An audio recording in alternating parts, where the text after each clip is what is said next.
Hello again, everyone. It's time for another VHS Tomb movie review highlight. It is of this tape, 1991's Horror. Yeah, I watched it last night and then I got a little tired and went to bed early, um, but I had to kind of refresh my memory on Horror. So, Horror, it's a fun one. It's a B movie. It's, I guess, a cult classic. A lot of people and collectors know it.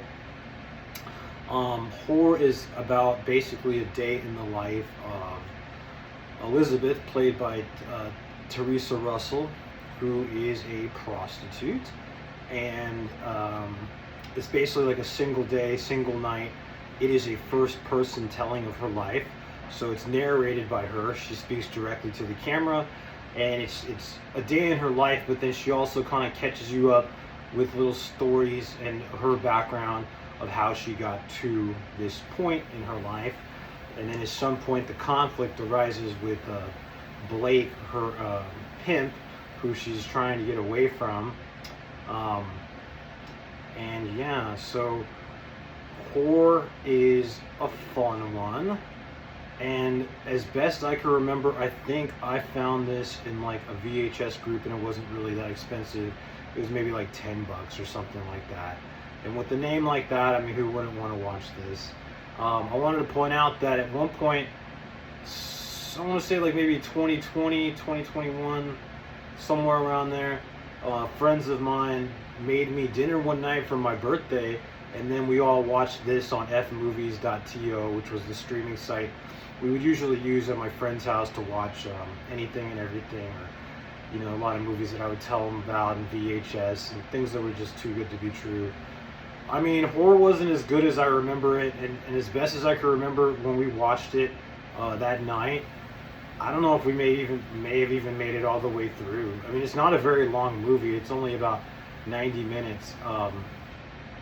It's no Gone with the Wind or anything, but it's kind of fun. It's very different.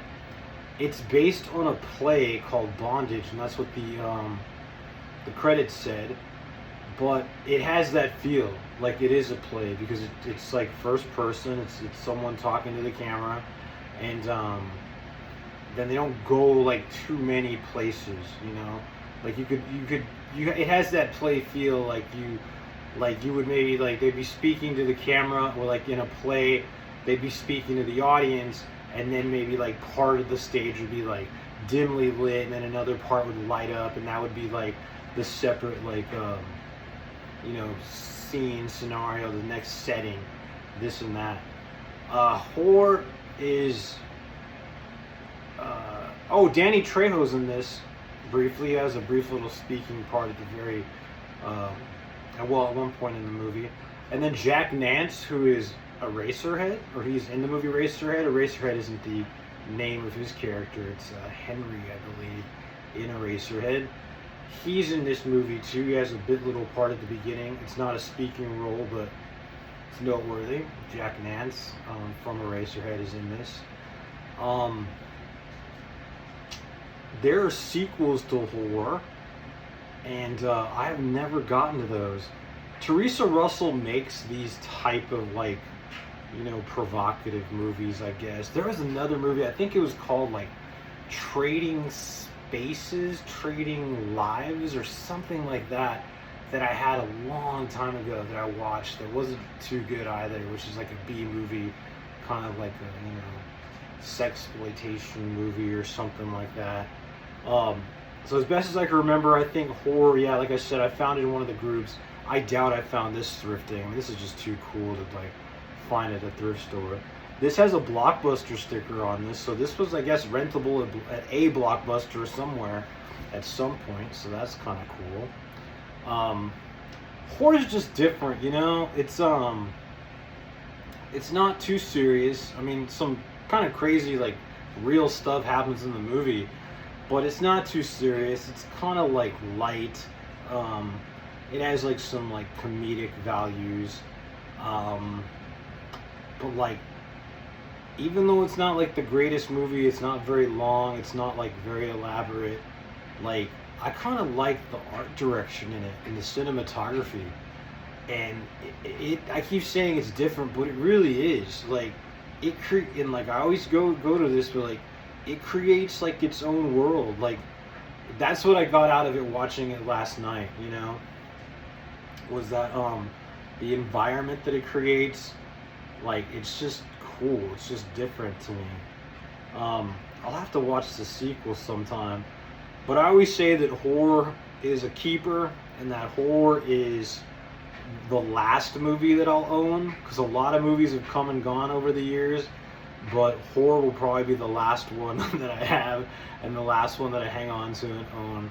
It's just special to me, not only because my friends did make me food that night and watch it with me, and I was just always telling them left and right about so many like crappy B movies that I'd seen as a VHS collector, and things that had come my way, and things that were just too good to be true, and then like had to just show them, you know. Like I'm gonna be honest with you, for a long time, I mean, when I first started, this was all very much a stoner hobby, right? So there's a door like right in front of me that leads out to the patio. Like for a couple years there, I would like wait till mom and dad went to bed. My ex-girlfriend and her daughter had lived here too, and once they went to bed, that was like me time. So this would be like one of those like midnight movies, like a cult movie that you'd watch, you know? And that was like my time, and there was like a futon in here, and it wasn't like too different of a setup, but then just so many tapes, and this is where I would keep them, and that was like my lifestyle. So I'd step out, have a puff, and then come back and watch like some ridiculous stuff, and that lifestyle just made stuff like this and many other movies easy to digest, you know. It also occurred to me that this is the year 2026, and we live in a time of like shrinking attention spans. So it occurred to me the other day that not only do I not have very many views on anything that I share, or any of the videos that I've posted here on YouTube yet, at least, but I have nothing better to do. And then not only that, it's just attention spans are just shorter and shorter. So for those of you that can sit through all of my talking and actually listen to what I say, hey, thanks a lot. I appreciate it.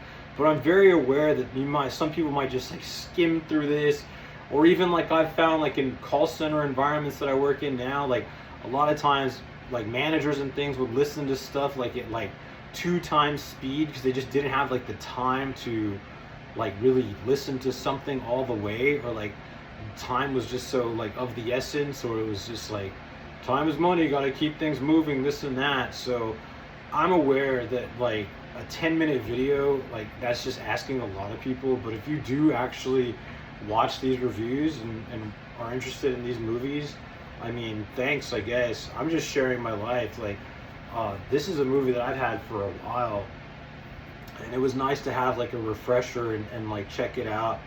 And like so many B movies, they're not long. They're like 80-90 minutes at most. They're easy to get through. And yeah, I guess just VHS collectors like to watch all kinds of different stuff and different crap out there, you know? So horror, it's a fun one, but I mean, again, it's no Lawrence of Arabia or anything, but Theresa Russell and her character has a lot of personality. She has a lot of spirit, a lot of spunk. She's very attractive, of course, and she's likable. She has charisma, whore that is. And what else? It's a Vidmark video, so there's a little Vidmark clip at the beginning. And yeah, so it's nice to share with you where all this collecting and that lifestyle came from, but it had a lot to do with the wacky tobacco and the devil's lettuce, I'm not gonna lie. And like God, there's so many collectors, not just me. Like, it's a part of it, you know. It's a thing, and you wind up movies like horror wind up coming your way, and then you watch them. But yeah, that was then. This is now. Life is different now, but you know, it's just I'm kind of having to catch you guys up on like things that I've watched along the way, and horror is part of my collection, like so many other different types of films. Check it out sometime.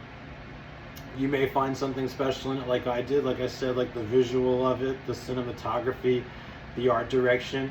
I thought it was cool that like in part of the movie, she's just kind of like she's out there hooking, and she has like this little like red yo-yo that she's playing with the whole time. Like that's a nice touch, you know. And then there's one point where she like empties out her purse, and there's a little troll doll. This is made in 1991, so like I thought like, ha, there's a troll doll. That's pretty cool. This is a nice little touch as well. So yeah, horror's not so bad. Give it a shot sometime. Oh, and there's also this little like public service announcement at the very beginning from this woman who there's a 1-800 number, and she's part of an organization called Children of the Night that tries to help like runaways and people who have been caught up in this lifestyle get like IDs and get places to stay and things like that. So that's really good on the filmmakers that they did something like that, and know that there are people out there that are trying to help people that are caught up in similar situations and similar lifestyles. So yeah, good for them and good for that. And horror, I mean, it's just these movies. This was made in 1991, but it's just something else how some films, you never know where they're going to land and who's going to find them, and they find their way into my life and entertain me, and that's that. So horror, 1991, check it out sometime.